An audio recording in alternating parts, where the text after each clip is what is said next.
परमश्रद्धेय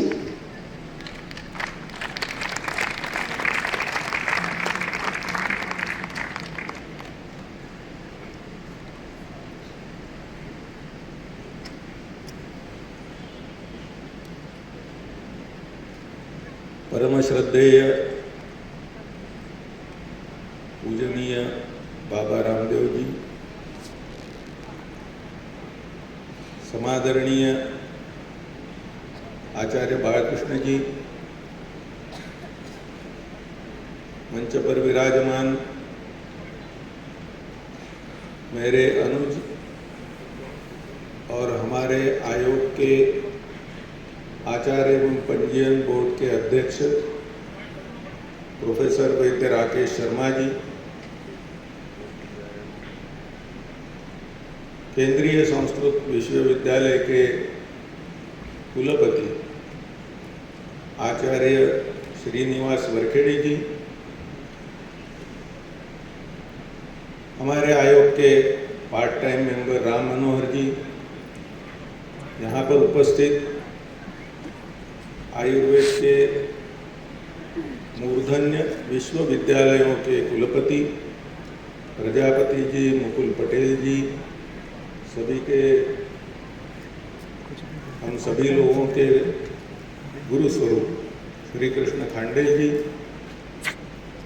यहाँ पर उपस्थित अन्य सभी मान्यवर, जैसा कि राकेश शर्मा जी ने कहा कि मुझे तो सबका नाम लेना चाहिए, लेकिन वो मैं लूँगा तो मेरे पास मेरी बात कहने के लिए समय कम रहेगा। मैं तो विद्यार्थी वैद्य कहलाता हूँ और हूँ भी, और विदुषाम अनुचर हूँ, तो वैसे तो मैं इनके पीछे रहता हूँ। आज पद के कारण सामने की कुर्सी पर बैठा इतना ही है।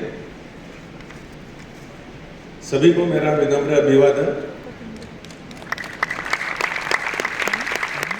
मुझे देखकर बहुत अच्छा लग रहा है यहाँ पर कि संस्कृत के विद्वान भी यहाँ पर उपस्थित हैं। ऐसा बहुत कम होता है कि संस्कृत के विद्वान और आयुर्वेद के विद्वान एक जगह पर एकत्रित हो और हम सब लोग किसी ग्रंथ पर चर्चा करें। लेकिन अभी यहाँ जो संयोग है आचार्य बालकृष्ण जी ने लाया, इसलिए मैं सर्वप्रथम इसलिए उनका अभिनंदन करता हूँ। दूसरी महत्वपूर्ण बात मुझे ये दिख रही है कि यहाँ पर सामने जो विद्यार्थी है, जो हमारा भविष्य है, वह भी यहाँ पर बड़े पैमाने पे उपस्थित है और वह ये सब बातें सुन रहे हैं और देख रहे हैं।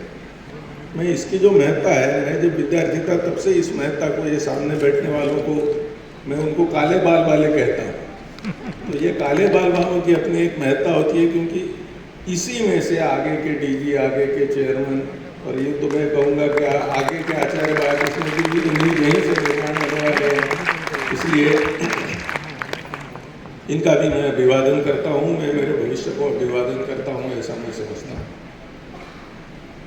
सर्वप्रथम इस ग्रंथ के लिए मैं आचार्य बालकृष्ण जी का न सिर्फ अभिनंदन करता हूँ, लेकिन एक आयुर्वेद वैद्य के नाते मैं उनका आभारी हूँ। मैं चेयरमैन तो बाद में बना, मैं तो 37 साल से आयुर्वेद का वैद्य हूँ, प्रैक्टिस करते आ रहा हूँ। और मैं जब युवा वैद्य था उस समय मैंने एक किताब देखी थी जिसमें अनुक्त व्याधि चिकित्सा के सिद्धांत को लेकर कार्पल टनल सिंड्रोम के बारे में वैद्य रमेश नानल जी ने एक बड़ा सुंदर लेख लिखा था। और वो मेरा सबसे पहले वो देख के मैं धन्य धन्य हुआ, ऐसा मुझे लगा था। और वो सही भी था, क्योंकि उस प्रकार उस समय इस प्रकार के इंटरप्रिटेशन जो है वो देखने को नहीं मिलती थी।